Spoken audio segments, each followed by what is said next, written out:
அன்பின் பிதாவே, இந்த காலை வேளைக்காக உமக்கு நன்றி செலுத்துகிறோம். இயேசுவே மை துதிக்கிறோம். கர்த்தாவே மை துதிக்கிறோம். எங்களை அதிகமாய் நேசிக்கிற தகப்பனே மை துதிக்கிறோம். நல்லவரே மை துதிக்கிறோம். வல்லவரே மை துதிக்கிறோம். ஆவியானவரே மை துதிக்கிறோம். ஸ்தோத்தரிக்கிறோம்.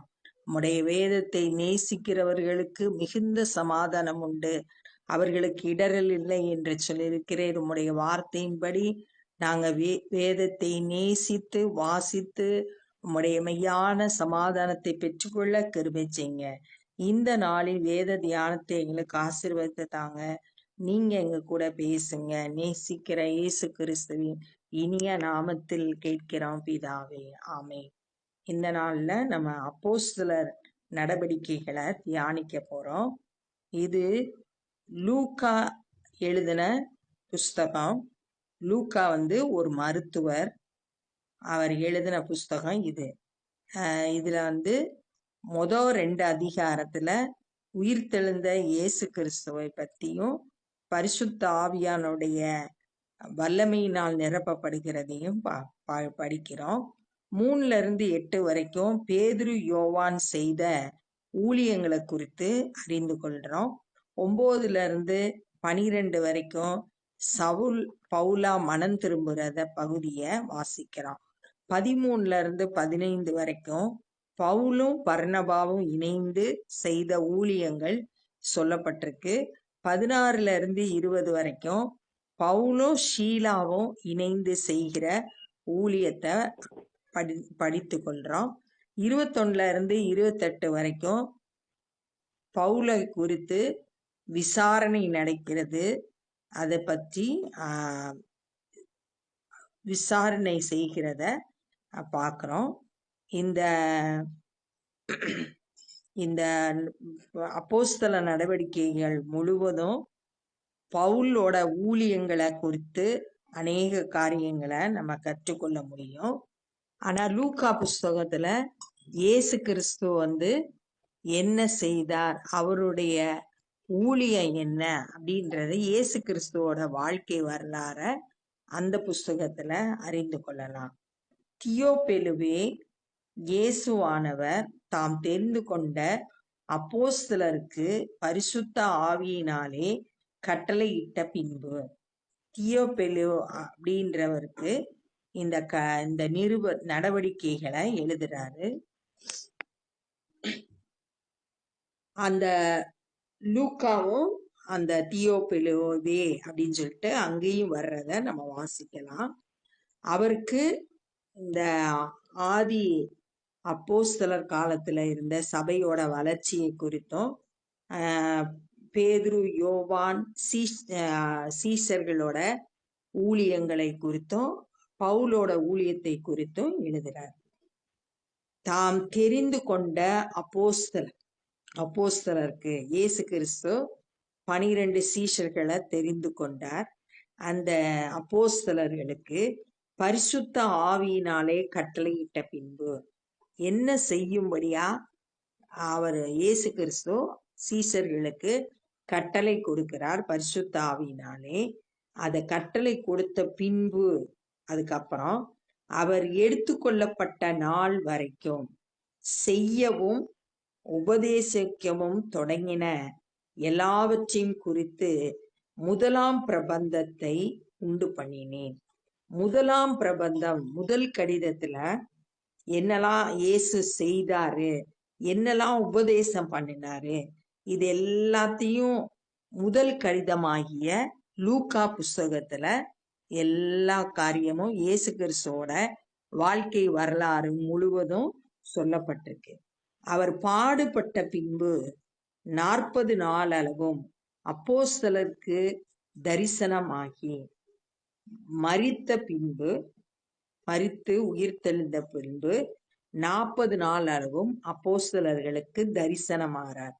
உயிர்த்தெழுந்த இயேசு காட்சி கொடுக்கிறாரு.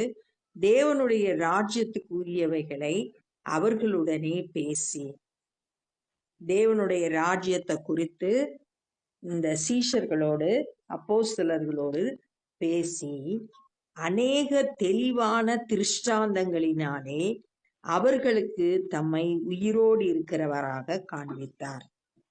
நிறைய தெளிவான திருஷ்டாந்தங்கள், ப்ரூஃப், நிறைய தான் உயிரோடு இருக்கிறதுக்கு அநேக ப்ரூஃபை காட்டி தம்மை உயிரோடு இருக்கிறவராக காண்பித்தார். இயேசு கிறிஸ்து தம்முடைய சீஷர்களுக்கு உயிர்த்தெழுந்த பின்பு தரிசனமானத யோவான் சுவிசேஷத்துல 20வது அதிகாரம் 21வது அதிகாரத்துல வாசிக்கிறோம். 1 கொரிந்தியர் 15:6 500க்கும் மேற்பட்டவர்களுக்கு தரிசனமானார் அப்படின்னு சொல்லிட்டு சொல்லப்பட்டிருக்கு. இப்படி தரிசனமாகி அவங்களுக்கு தன்னை உயிரோடு இருக்கிறவராக காண்பித்தார். அன்றியும் அவர் அவர்களுடனே கூடி வந்திருக்கும் போது அவர்களை நோக்கி, யோவான் ஜலத்தினாலே ஞானஸ்தானம் கொடுத்தான், நீங்கள் சில நாட்களுக்குள்ளே பரிசுத்த ஆவியினாலே ஞானஸ்தானம் பெறுவீர்கள். யோவான் ஸ்நானகன் தண்ணியில ஞானஸ்தானம் கொடுத்தாரு. ஆனா இயேசு கிறிஸ்து பரிசுத்த ஆவியினால நீங்க சில நாட்களுக்குள்ளே ஞானஸ்தானம் பெறுவீர்கள் அப்படின்னு சொல்றாரு. யோவான் 1வது அதிகாரம் கூட, அதுல கூட யோவான் ஸ்நானகன் இயேசு கிறிஸ்துவை குறித்து சொல்லும் போது கூட, நான் உங்களுக்கு ஜலத்துல ஞானஸ்தானம் கொடுக்கிறேன், எனக்கு பின்னாடி ஒருத்தர் வர்றாரு, அவர் பரிசுத்த ஆவியினால உங்களுக்கு ஞானஸ்தானம் கொடுப்பாரு அப்படின்னு சொல்லிட்டு சொல்லியிருக்கிறாரு.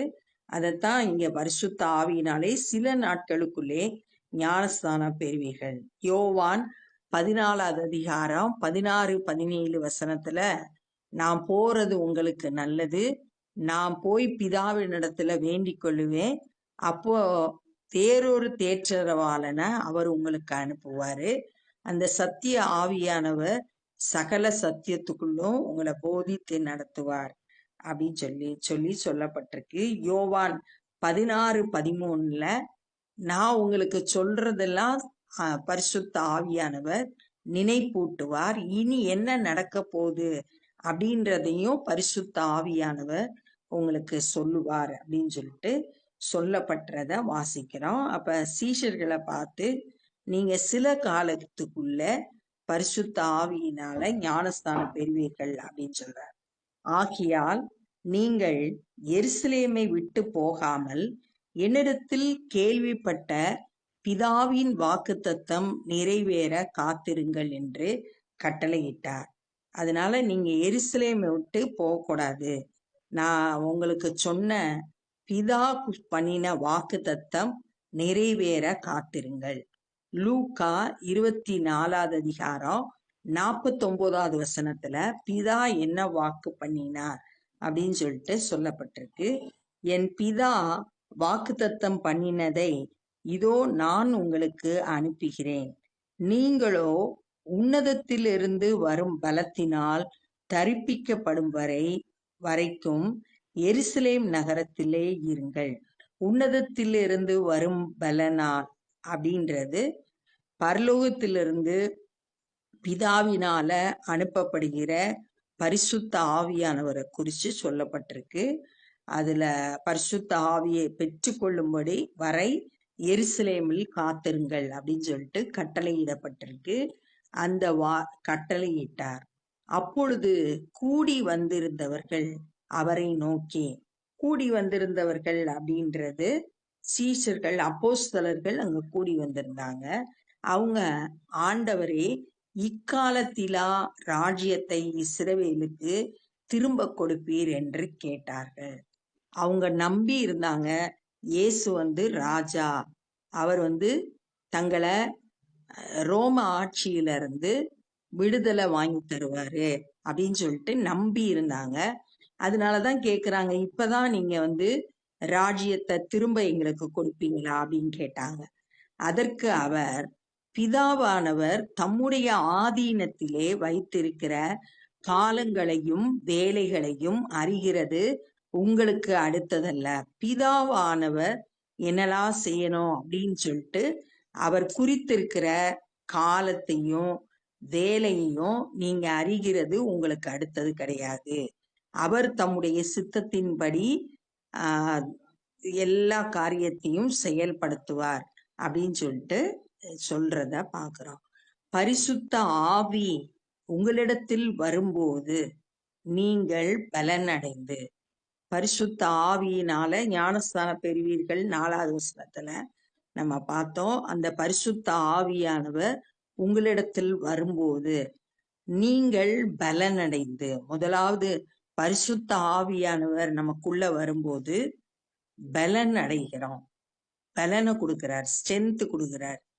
பலன் கொடுத்து எருசலேமிலும் யூதேயா முழுவதிலும் சமாரியாவிலும் பூமியின் கடைசி பரியந்தமும் எனக்கு சாட்சிகளாய் இருப்பீர்கள். பலன் அடைந்தது மாத்திரமல்ல, இயேசுவுக்கு நம்ம சாட்சியாவோம். பரிசுத்த ஆவியானவர் நமக்குள்ள வரும்போது நம்ம பலனை பெற்றுக்கொண்டு இயேசுவுக்கு சாட்சியா மாறுறோம். முதல்ல எருசலேம் பட்டணத்துல, அடுத்து 2வது யூதேயா தேசம் முழுவதும், அடுத்து சமாரியான்றது புறஜாதியினர் இடத்துல, அடுத்து கடைசியா பூமியின் கடைசி பரியந்தம் உலகம் முழுவதும் எனக்கு சாட்சிகளாய் இருப்பீர்கள் அப்படின்னு சொல்றாரு. இந்த அப்போஸ்தலர்கள் சீஷர்கள் பரிசுத்த ஆவியினால நிரப்பப்பட்டு பலன் அடைந்து எருசலேம்ல அவங்க என்ன சாட்சியா இருந்தாங்கன்றத அப்போஸ்தலர் 1வது அதிகாரத்துல இருந்து 7வது அதிகாரம் வரைக்கும் வாசிக்கிறோம். அடுத்து 2வது யூதேயா தேசம் முழுவதும் பரவி சுவிசேஷம் அறிவித்தாங்க. அந்த யூதேயாவும் சமாரியா புறஜாதி தேசத்திலையும் செய்யப்பட்ட ஊழியங்களை குறிச்சு 8ல இருந்து அப்போஸ்தலர் 8ல இருந்து 12 வரைக்கும் வாசிக்கிறோம். அடுத்து 3வதாக பூமியின் கடைசி பரியந்தம் சொல்லியிருக்கு. உலகம் முழுசும் போய் சுவிசேஷம் அறிவிக்கிறத 13வது அதிகாரத்துல இருந்து 28வது அதிகாரம் வரைக்கும் நம்ம வாசிக்கிறோம். அப்ப பரிசுத்த ஆவியானவர் நமக்குள்ள வரும்போது ஒரு ஸ்ட்ரென்த் நமக்கு கிடைக்குது, பலன் அடைகிறோம், இயேசுவுக்கு சாட்சியா மாறுகிறோம். நம்மை பார்க்கிற ஒவ்வொருவரும் இயேசுவோட அன்பு, இயேசுவோட வல்லமை அதெல்லாம் அறிந்து கொள்ளும்படியா நம்ம அவருக்கு சாட்சிகளாய் இருக்கிறோம். இவைகளை அவர் சொன்ன பின்பு அவர்கள் பார்த்து கொண்டிருக்கையில் உயர எடுத்து கொள்ளப்பட்டார். இதெல்லாம் பேசி முடிச்ச பிறகு அவங்க பார்த்துக்கிட்டே இருக்காங்க, சீஷர்கள் எல்லாம். இயேசு உயர எடுத்து கொள்ளப்பட்டார். அவர்கள் கண்களுக்கு மறைவாக ஒரு மேகம் அவரை எடுத்துக்கொண்டது. மேகம் அப்படியே அவரை எடுத்துக்கொண்டு போனது. அவர் போகிற போது அவர்கள் வானத்தை அண்ணாந்து பார்த்து கொண்டிருக்கையில் இதோ வெண்மையான வஸ்திரம் தரித்தவர்கள் 2 பேர் அவர்கள் அருகில் நின்று, அப்படி வானத்தை அப்படியே அண்ணாந்து பார்க்கறாங்க. இயேசு மேல எடுத்து கொள்ளப்படுகிறார். அப்ப வெண்மையான வஸ்திரம் தரிச்ச 2 பேரு அவங்க பக்கத்துல கலிலேயர் ஆகிய மனுஷரே, சீஷர்களை பார்த்து கலிலேயர் ஆகிய மனுஷரே அப்படின்னு சொல்றாங்க, நீங்கள் ஏன் வானத்தை அண்ணாந்து பார்த்து நிற்கிறீர்கள்? ஏன் வானத்தை பார்த்துக்கிட்டு இருக்கீங்க? உங்களிடத்திலிருந்து வானத்திற்கு எடுத்து கொள்ளப்பட்ட இந்த இயேசுவானவர் எப்படி உங்கள் கண்களுக்கு முன்பாக வானத்துக்கு எழுந்தருளி போனாரோ அப்படியே மறுபடியும் வருவார் என்றார்கள். இப்ப எப்படி வானத்துக்கு எடுத்து கொள்ளப்பட்டாரோ அதே மாதிரி ஒரு நாள் இயேசு மறுபடியும் வருவார் அப்படின்னு சொல்லிட்டு சொல்லப்பட்டிருக்கு. 1 தெசலோனிக்கேயர் 4வது அதிகாரம் 16, 17 ஆகிய வசனங்கள்ல இயேசு பிரதான தூதர்களோடும் எக்கால சத்தத்தோடும் வானத்திலிருந்து வெளிப்படுவார். அவருடைய வருகைய 2வது வருகையை குறித்து அங்க சொல்லப்பட்டிருக்கு. அது மாதிரி இயேசு மறுபடியும் வரப்போகிறத இங்க நம்ம சொல்லி இருக்கிறத பார்க்கிறோம். அப்ப இந்த நாள்ல நம்ம என்ன கற்றுக்கொண்டோம் அப்படின்னா, லூக்கா எழுதின முதல் கடிதமான லூக்கா சுவிசேஷத்துல இயேசு கிறிஸ்து என்ன செய்தார், என்ன உபதேசம் பண்ணினார், என்ன அற்புதங்களை செய்தார், என்ன உபதேசம் பண்ணினார், இதெல்லாம் சொல்லப்பட்டிருக்கு. உயிர் தெழுந்த இயேசு 40 நாள் அளவும் சீசர்களுக்கு தரிசனமாகி தம்மை உயிரோடு இருக்கிறவர்களா காண்பித்தாரு. அவர் சீஷர்கள்ட்ட சொல்றாரு, யோவான் ஜலத்தினால ஞானஸ்தானம் கொடுத்தாரு, ஆனா நீங்க சில நாளைக்குள்ள பரிசுத்த ஆவியினால ஞானஸ்தானம் பெறுவீங்க.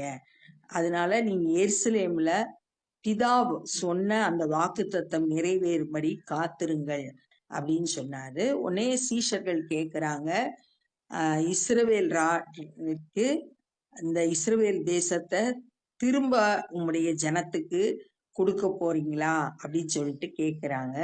அது பிதாவோட வேலை கால நேரத்துல அதெல்லாம் நடக்கும், அது உங்களுக்கு அடுத்தது கிடையாது. பிதா தம்முடைய சித்தத்தின்படி எல்லா காரியத்தையும் செயல்படுத்துவார் அப்படின்னு சொல்லிட்டு சொல்றாரு. பரிசுத்த ஆவி உங்களிடத்துல வரும்போது நீங்கள் பலனடைந்து எருசலேம் பட்டணம், சமாரியா தேசம், யூதேயா தேசம், சமாரியா தேசம், பூமியின் கடைசி பரியந்தம் எல்லா இடங்கள்லயும் எனக்கு சாட்சிகளாய் இருப்பீர்கள் அப்படின்னு சொன்னாரு. இயேசு சொன்ன பின்பு ஒரு மேகம் அவரை எடுத்துக்கொண்டு போச்சு. சீசர்கள் அப்போஸ்தலர்கள் அப்படியே அண்ணாந்து பாக்குறாங்க. அப்ப 2 தூதர்கள் சொல்றாங்க, நீங்க ஏன் அண்ணாந்து பார்த்துக்கிட்டு இருக்கீங்க? எப்படி இயேசுவானவர் உங்க கண்களுக்கு முன்பாக எடுத்துக்கொள்ளப்பட்டாரோ அதே மாதிரி மறுபடியும் இயேசு இந்த உலகத்துக்கு வருவாரு.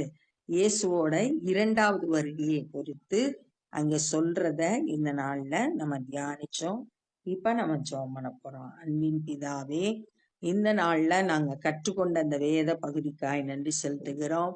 பரிசுத்த ஆவி உங்களிடத்துல வரும்போது நீங்கள் பலனடைந்து எனக்கு சாட்சிகளாய் இருப்பீர்கள் என்று சொன்னீர்.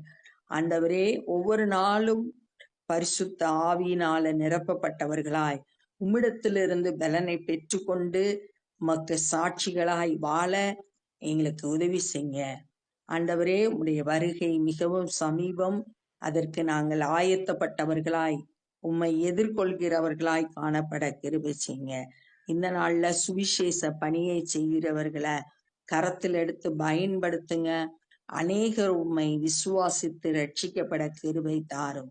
சுவிசேஷ பணியில எங்களால் இயன்றதை செய்ய எங்களை இந்த காலை வேளையில அர்ப்பணிக்கிறோம். நேசிக்கிற இயேசு கிறிஸ்துவின் இனிய நாமத்தில் கேட்கிறோம் பிதாவே, ஆமேன். என் ஆத்துமாவே கர்த்தரை ஸ்தோத்திரி, என் முழுவலுமே பரிசுத்த நாமத்தை ஸ்தோத்திரி.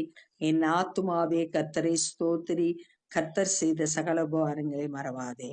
ஆமேன். God bless you.